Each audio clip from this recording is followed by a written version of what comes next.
studies. We are providing you online classes. Okay, so our next topic is calculate mean by using discrete series by following the three methods: direct method, shortcut method and step deviation. Let's see. Okay तो अब हम यहाँ पे क्या calculate कर रहे हैं, mean discrete series को यूज़ करके। फर्स्टली हम कौन सा मेथड अप्लाई करेंगे, डायरेक्ट मेथड। ओके तो हमारे पास क्वेश्चन गिवन है, हमें एक्स सीरीज गिवन है। एक्स सीरीज का मतलब क्या था, हमें वेजेस गिवन होती थी और यहाँ पे साथ में क्या फ्रीक्वेंसीज गिवन है। डिस्क्रीट सीरीज का मतलब क्या होता है, जब हमारे पास वन और मोर देन वन सीरीज होती है। ओके अब यहाँ पे क्या है, वेजेस तो गिवन है। इंडिविजुअल सीरीज में हमने क्या किया था, हमें एक्स सीरीज गिवन थी, total of X divide by N, जितने नंबर ऑफ वेजेस थे हमने डिवाइड कर दिया, हमारे पास मीन की एवरेज कैलकुलेट होगी थी।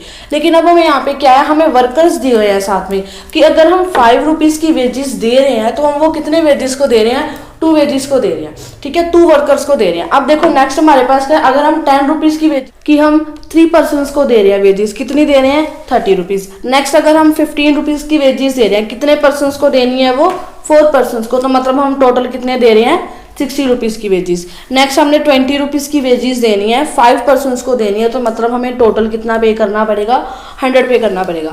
नेक्स्ट हम 25 रुपीज़ की वेजेस दे रहे हैं, कितने पर्सनस को दे रहे हैं, 6 पर्सन को, तो हमें टोटल कितना पे करना पड़ेगा, 150। तो अब हमारे पास क्या आ गया, summation of x and F, मतलब वेजेस के अकॉर्डिंग जब हमने फ्रीक्वेंसी को मल्टीप्लाई किया नंबर ऑफ वर्कर्स के साथ, तो हमने टोटल कितने रुपीज़ देने हैं, कितनी वेजेस हमारे पास से जा रही हैं, 350 रुपीज़। और उसके अकॉर्डिंग नंबर ऑफ वर्कर्स कितने हैं, 20, मतलब 20 पर्सनस को देने के लिए हमारे पास 350 रुपीज़ होने चाहिए।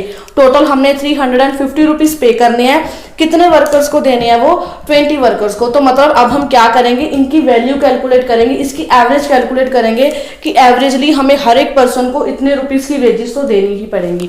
ओके तो हमने हमारा फॉर्मूला क्या है यहाँ पे, summation of x F upon summation of F. Okay summation of F x हमारे पास कितना है, मतलब जो हमने टोटल वेजेस पे करनी है, कितने की पे करनी है, 350 रुपीज़ की।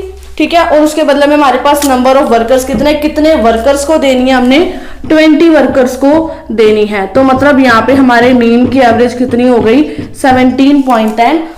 तो मतलब हम हर एक पर्सन को 17.5 रुपीज़ की वेजेस प्रोवाइड करेंगे ही करेंगे, चाहे हमारे पास किसी की वेजेस 5 थी, चाहे 10 थी, चाहे 15 थी। अब हमने क्या कैलकुलेट किया है कि एवरेजली हमें हर एक पर्सन को 17.5 रुपीज़ की वेजेस प्रोवाइड करवानी पड़ेंगे। ओके हम एक बार रिपीट कर लेते हैं। फर्स्टली हमारे पास क्या है, वेजेस गिवन है, उसके साथ में नंबर ऑफ वर्कर्स गिवन है। अगर हमने 5 रुपीज़ की वेजेस देनी है, वो 2 पर्सनस को देनी है, तो इसी के साथ हमने सारे पर्सनस की वेजेस कैलकुलेट की। हमारे पास टोटल वेजेस कितने की आ गई, 315 रुपीज़ की, मतलब हमने टोटल 315 रुपीज़ किसी को पे करने हैं। कितने वर्कर्स को पे करने हैं, ये सारी अमाउंट 20 वर्कर्स को। तो अब हम क्या करेंगे, ये जो हमारे पास 350 की अमाउंट आई है ना, इसको हम डिवाइड कर देंगे 20 के साथ। इसके साथ हमें क्या पता चलेगा कि एवरेजली हम एक पर्सन को कितनी मीन की वैल्यू, कितनी हम वेजेस की वैल्यू प्रोवाइड करवा रहे हैं। तो हमारे पास कितनी वैल्यू आ गई, 17.5। ओके तो अब हम इसी क्वेश्चन को शॉर्टकट मेथड के साथ अप्लाई करके देखते हैं। मैंने एक चीज आपको बताई थी लास्ट वीडियो में कि अगर हम सेम सीरीज को तीनों मेथड से अप्लाई करते हैं तो हमारे पास हमेशा एवरेज वैल्यू सेम आएगी। तो इससे हम अपने क्वेश्चन को वेरीफाई कर सकते हैं। अब देखो आप याद रखना कि हमने डायरेक्ट मेथड के साथ कितनी वैल्यू कैलकुलेट की है, 17.5। ओके तो अगर हम अब यही सीरीज को डायरेक्ट की जगह शॉर्टकट मेथड से अप्लाई करेंगे ना, तो भी हमारे पास वेजेस की वैल्यू कितनी आएगी, 17.5। ओके अब हम सेकेंड स्टेप है जो स्टार्ट करते हैं इसका। ओके तो अब हम क्या कर रहे हैं, सेम ही क्वेश्चन को शॉर्टकट मेथड के साथ अप्लाई करेंगे। शॉर्टकट का मतलब क्या था, by using the deviations from the x series. जब हमने इंडिविजुअल सीरीज में किया था तो हमने क्या कैलकुलेट किए थे, डेविएशंस कैलकुलेट किए थे ना सीरीज के। मतलब हमने एक वैल्यू को एज्यूम किया था, सपोज हमने 15 को एज्यूम कर लिया कि हमने एज्यूम किया कि हम हर एक पर्सन को 15 रुपीज़ की वेजेस देंगे, और हमने जो वेजेस हमने उन्हें प्रोवाइड करवाई हैं ऑलरेडी, उसके साथ हमने उनकी डेविएशंस कैलकुलेट की थी कि किसको कम मिल रहे हैं और किसको उससे ज़्यादा मिल रहे हैं, ठीक है। तो हमने यहाँ पे भी क्या करना है, सेम हम डेविएशंस कैलकुलेट करेंगे। अब हमें इसमें क्या बेनिफिट है कि जो हमने डेविएशंस कैलकुलेट किए हैं ना, हम अब उसको नंबर ऑफ वर्कर्स के साथ मल्टीप्लाई कर देंगे, ताकि हमें पता चले कि हमने टोटली कितनी डेविएशंस कैलकुलेट किए हैं by using the workers. Okay, अब 10 रुपीज़ की डेविएशंस है, मतलब हमने 10 रुपीज़ कम दी है किसी पर्सन को। कितने पर्सन को 10 रुपीज़ कम दे रहे हैं हम? 2 पर्सन को, ठीक है। और हम 5 रुपीज़ कम दे रहे हैं, कितने पर्सन को 5 रुपीज़ कम दे रहे हैं हम? 3 पर्सन को। और जीरो का मतलब क्या है कि 15 की 15 वेजेस प्रोवाइड करवा दी, तो मतलब वो हमारे पास जीरो रह जाएगा। ओके, नेक्स्ट हम क्या है, हमारे पास डेविएशन है 5 की, मतलब हम 5 रुपीज़ ज़्यादा दे रहे हैं। 15 हमने देने थे, एज्यूम किया था, हम दे कितने रहे थे? 20 दे रहे थे, मतलब डेविएशन कितने की आई थी? 5 की आई थी। अब ये जो 5 रुपीज़ हम एक्स्ट्रा दे रहे हैं वो कितने पर्सन्स को दे रहे हैं? 5 पर्सन्स को दे रहे हैं। नेक्स्ट हमने क्या देखा था कि हम 25 रुपीज़ की वेजेस प्रोवाइड करवा रहे हैं, लेकिन हमने एवरेजली कितनी देनी थी? 15 देनी थी। तो हम कितना मैक्सिमम दे रहे हैं? 10 रुपीज़ मैक्सिमम दे रहे हैं ना। कितने पर्सन्स को दे रहे हैं? वो 6 पर्सन्स को दे रहे हैं। तो अब हम क्या करेंगे, डी और एफ की मल्टीप्लीकेशन कर देंगे, जिससे हमें टोटल डेविएशंस पता चलेगी नंबर ऑफ वर्कर्स के अकॉर्डिंग। तो मतलब हमने टोटल कितना कम दिया? 20 रुपीज़ कम दिए। 5 इंटू 3 15 रुपीज़ कम दिए। 4 पर्सन्स को हम कितने दे रहे थे? 15 की 15, तो मतलब उसकी डेविएशन हमारे पास यहाँ पे क्या होगी? 0 ही होगी, ठीक है। तो मतलब ये हमारे पास 0 रह गया। नेक्स्ट हमने क्या किया, हमारे पास जो 5 रुपीज़ हम एक्स्ट्रा दे रहे थे डेविएशंस, वो कितनी दे रहे थे? 5 रुपीज़ की। कितने पर्सन्स को दे रहे थे? 5 पर्सन को। तो मतलब हमारे पास टोटल कितना आ गया? 25 आ गया। तो नेक्स्ट हम क्या कर रहे थे, 10 रुपीज़ एक्स्ट्रा दे रहे थे। कितने पर्सन्स को दे रहे थे? 6 पर्सन्स को दे रहे थे। तो मतलब हमारे पास कितना आ गया टोटल? 60 रुपीज़। तो अब देखो अब हमने क्या किया, हमें अब क्या चाहिए? Summation of FD. पहले हम नेगेटिव वाली वैल्यूज को ऐड करेंगे, कितना आ जाएगा हमारे पास? 35। फिर हम पॉजिटिव वाली वैल्यूज को ऐड करेंगे, तो हमारे पास कितना आ गया यहाँ पे? 85। अब जब हम 85 से 35 को माइनस करेंगे तो हमारे पास कौन सी वैल्यू आएगी? 50 रुपीज़ वैल्यू आ गई हमारे पास। मतलब हमने 50 रुपीज़ की जो वेजेस है, जो डेविएशंस है, वो टोटली कैलकुलेट की है, जो हमारे पास कम जा रही हैं। हम कितना दे रहे थे? ज़्यादा से ज़्यादा 85 रुपीज़। कम से कम कितना रह गया? 35। तो मतलब टोटल डेविएशन कितना रह गया हमारा यहाँ पे?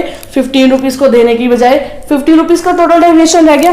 तो हमने ये टोटल डेविएशन को डिवाइड करेंगे हम टोटल ऑफ फ्रीक्वेंसी के साथ। मतलब ये जो 50 रुपीज़ का डेविएशन है, ये हम 20 वर्कर्स के साथ क्या है? बियर अप करेंगे अपना। ओके, तो अब देखो हमारा फॉर्मूला क्या है यहाँ पे, X bar is equal to A plus summation of F D upon summation F. अब देखो एज्यूम कितना करके चल रहे थे हम? 15। Assume mean 15। Summation F D हमने कितना कैलकुलेट कर लिया? 50। समीशन ऑफ एफ हमारे पास कितना है यहाँ पे?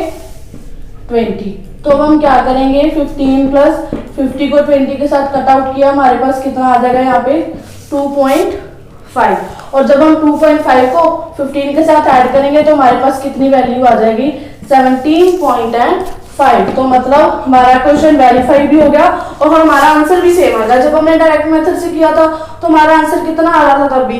17.5। अगर अब सेम ही क्वेश्चन को शॉर्टकट मेथड में अप्लाई कर दिया हमने, फिर भी हमारा आंसर कितना आ रहा है? 17.5। इसका मतलब है कि हमारा क्वेश्चन भी वेरीफाई हो गया और हमारे क्वेश्चन में कोई भी प्रॉब्लम नहीं है, और जो भी हमने क्वेश्चन का सोल्यूशन किया है वो सही किया है। ओके, रिपीट कर लेते हैं हम एक बार। पहले हम क्या करेंगे, डेविएशंस कैलकुलेट की, उसके बाद डेविएशंस को मल्टीप्लाई किया नंबर ऑफ वर्कर्स के साथ। नंबर ऑफ वर्कर्स के साथ मल्टीप्लाई करने के बाद हमें क्या पता चला कि टोटल डेविएशंस हमारे पास कितनी है और कितने वर्कर्स के अकॉर्डिंग है। ठीक है, तो हमने यहाँ पे क्या एज्यूम किया था 15 को कि 15 वेजेस हमने देनी है। तो हमने क्या देखा यहाँ पे, समीशन ऑफ एफडी, मतलब डेविएशंस टोटल कितनी आ रही थी? 15 की। कितने वर्कर्स के अकॉर्डिंग आ रही थी? 20 वर्कर्स के अकॉर्डिंग। 15/20 किया, कितना आ गया यहाँ पे? 2.5। तो मतलब हमारे पास एवरेज मीन कितना आ गया? 17.5। दोनों मेथड्स के साथ हमारा आंसर सेम है। इसके बाद हम नेक्स्ट क्या कंटिन्यू करेंगे, स्टेप डेविएशन। ओके, तो अब हमारा नेक्स्ट मेथड कौन सा है? Step deviation method. इसमें हमने क्या करना होता है, हमने जो समीशन ऑफ एफडी कैलकुलेट किया, जब हमने इंडिविजुअल सीरीज के साथ क्वेश्चन किया था तो हमने क्या किया था, जो समीशन डी निकाली थी डेविएशंस, उसको हमने क्या किया था, एक कॉमन फैक्टर्स के साथ डिवाइड किया था, जिसके साथ हमें क्या कैलकुलेट हो जाता था, समीशन डी डैश हो जाता था। तो अब हम क्या करेंगे, अब हमें यहाँ पे क्या है, दो सीरीज को कैलकुलेट करना पड़ेगा। ठीक है। फर्स्टली हम कौन सी सीरीज को कैलकुलेट करेंगे यहाँ पे डी डैश को, नेक्स्ट कौन सी हो जाएगी हमारे पास एफ डी डैश। ओके, तो डी डैश का मतलब क्या आया, अब हम देखो डी डैश हमने क्यों कैलकुलेट करनी है, ताकि हम ये जो सीरीज है ना इसकी डेविएशन को कैलकुलेट कर सके, ठीक है। तो अब हमने ये देखना है कि अगर हम इसको एक कॉमन फैक्टर के साथ डिवाइड करते हैं तो हमारे पास क्या वैल्यू आती है, ठीक है। तो अब हम ये 10, 5, 0, 5 और 10 ये सारी सीरीज को कौन से कॉमन फैक्टर पे डिवाइड कर सकते हैं, 5 पे कट हो जाएगी ना ये सारी सीरीज। देखो अब हमने यहाँ पे क्या कैलकुलेट करना है, summation of D dash. Okay, तो हमारे पास ये जो डी की सीरीज है, कॉमन फैक्टर क्या है 5, कॉमन फैक्टर क्या लिया हमने यहाँ पे 5 लिया, ठीक है। तो अब देखो 5 को कॉमन फैक्टर लेने के बाद हम डी डैश कैसे कैलकुलेट कर सकते हैं, 5 को 10 के साथ डिवाइड करेंगे कितना आ जाएगा -2, 5 को 5 के साथ डिवाइड करेंगे -1, 0 इज 0, 5 को 5 के साथ डिवाइड किया 1, 10 को 5 के साथ डिवाइड किया 2, ठीक है। अब देखो सेम ही जैसे इंडिविजुअल सीरीज में किया था वैसे डी डैश कैलकुलेट कर ली। अब डी डैश कैलकुलेट करने के बाद हमें यहाँ पे क्या गिवन है साथ में, नंबर ऑफ वर्कर्स। तो हमें ये वाली सीरीज को फिर से क्या करना पड़ेगा, नंबर ऑफ वर्कर्स के साथ मल्टीप्लाई करना पड़ेगा, ताकि हम total of F D dash मतलब हम दोनों सीरीज का इकट्ठा जो डी डैश है डेविएशन है वो कैलकुलेट कर सके। तो अब हम यहाँ पे क्या कर देंगे, जो हमारी डी डैश सीरीज है उसको एफ के साथ मल्टीप्लाई करेंगे, मतलब ये वाली सीरीज और ये वाली सीरीज, डी डैश चाहिए ना हमें लास्ट में, तो हम क्या करेंगे डी डैश वाली सीरीज को एफ के साथ मल्टीप्लाई करेंगे, ठीक है। और अब देखो हमारे पास फर्स्ट डी डैश क्या है, हमारे पास 2, एफ कितना है 2, मतलब माइनस के 4 माइनस इसलिए आया क्योंकि एक सिंगल वैल्यू के आगे नेगेटिव का साइन है।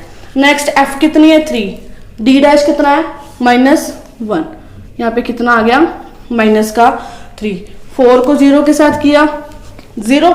नेक्स्ट एफ कितनी है 5, डी डैश कितनी है 1, तो यहाँ पे कितना आ जाएगा 5। नेक्स्ट एफ कितनी है 6, डी डैश की वैल्यू कितनी है 2, 6 2 12, तो यहाँ पे कितना आ गया 12, ठीक है। अब हम माइनस वाली वैल्यूज को ऐड कर देंगे, माइनस का 7 प्लस वाली को क्या प्लस का 17, तो यहाँ पे हमारे पास कितनी वैल्यू आ गई 10 आ गई, ठीक है। समझ में आया। पहले हमने क्या किया, डी डैश कैलकुलेट की, डी डैश की सारी वैल्यूज को एफ की सारी वैल्यूज के साथ मल्टीप्लाई किया, ताकि हमें हर एक डी डैश की वैल्यू जो हमने डेविएशंस कैलकुलेट किए हैं उनको हम नंबर ऑफ वर्कर्स के अकॉर्डिंग कैलकुलेट कर सकें, ठीक है। तो हमने ये कैलकुलेट कर लिया, हमारे पास total of F D dash कितना आ गया 10 आ गया, ठीक है। टोटल ऑफ एफ कितना था हमारे पास 20। तो अब देखो हमने जो फॉर्मूला बनाया था पहले A plus F D upon F, तो इसमें हमने क्या नई चीज ली है, ये वाला 5 है जो नई चीज आई है ना हमारे पास, जो हमने डी डैश को कैलकुलेट करने के लिए यूज किया है। तो हम फॉर्मूले में वैल्यूज अप्लाई करेंगे। एज्यूम्ड मीन कितना था 15 अप्लाई किया यहाँ पे, एफ डी डैश की वैल्यू कितनी आई 10, समीशन ऑफ एफ कितना है हमारे पास 20, multiply I stand for the common factor, we can take here C, हम यहाँ पे सी भी ले सकते हैं, एच भी ले सकते हैं और आई भी ले सकते हैं। ये तीनों का मतलब क्या होता है, जो हमने कॉमन फैक्टर पे डिवाइड किया है। कॉमन फैक्टर हमने कितना लिया यहाँ पे 5, तो यहाँ पे कौन सी वैल्यू आ जाएगी 5, ठीक है। तो हमारे पास यहाँ पे क्या आ गया, 10 को 5 के साथ मल्टीप्लाई किया, कितना आ गया 50/20। तो अब ये जो सिचुएशन है ये सेम वही सीरीज वाली बन गई ना जो हमने डिस्क्रीट सीरीज में किया था, मतलब अब हम 50 को 20 के साथ डिवाइड कर देंगे, 15 plus 50/20 2.5 mean is equals to 17.5। तो देखो आज हमने क्या किया, एक ही सीरीज को तीनों मेथड्स के साथ अप्लाई किया। हमारे पास आंसर क्या आया 17.5, 17.5 एंड 17.5। डायरेक्ट मेथड के साथ कैसे अप्लाई किया था, एफ एक्स को डिवाइड करके टोटल ऑफ एफ के साथ कैलकुलेट कर लिया। जब शॉर्टकट मेथड अप्लाई किया तो हमने क्या किया था, यहाँ पे हमारे पास डी डैश भी नहीं था और एक्स भी नहीं थी, तो अब हमारे पास समीशन ऑफ एफ डी का कितना टोटल आ गया था 50। हमने डायरेक्टली क्या कर दिया था 50/20। अब यहाँ पे हमने क्या किया, पहले डेविएशंस कैलकुलेट की, डी डैश कैलकुलेट किया, उसको फ्रीक्वेंसी के साथ मल्टीप्लाई किया, एफ डी डैश आ गया, एफ डी डैश को डिवाइड किया समीशन ऑफ एफ के साथ और मल्टीप्लाई कर दिया हमने कॉमन फैक्टर के साथ। और जब हम कॉमन फैक्टर के साथ मल्टीप्लाई किया तो हमारे पास सेम वही कंडीशन आ गई जो हमने शॉर्टकट मेथड में कैलकुलेट की थी। तो हमारे पास तीनों मेथड के साथ कौन सा आंसर आ गया, 17.5। इट मीन्स कि हमारा क्वेश्चन सही है और हमने अपना क्वेश्चन वेरीफाई कर लिया। जब हम एक ही क्वेश्चन को तीनों मेथड के साथ अप्लाई करते हैं तो हमारे पास आंसर सेम आता है। थैंक्स।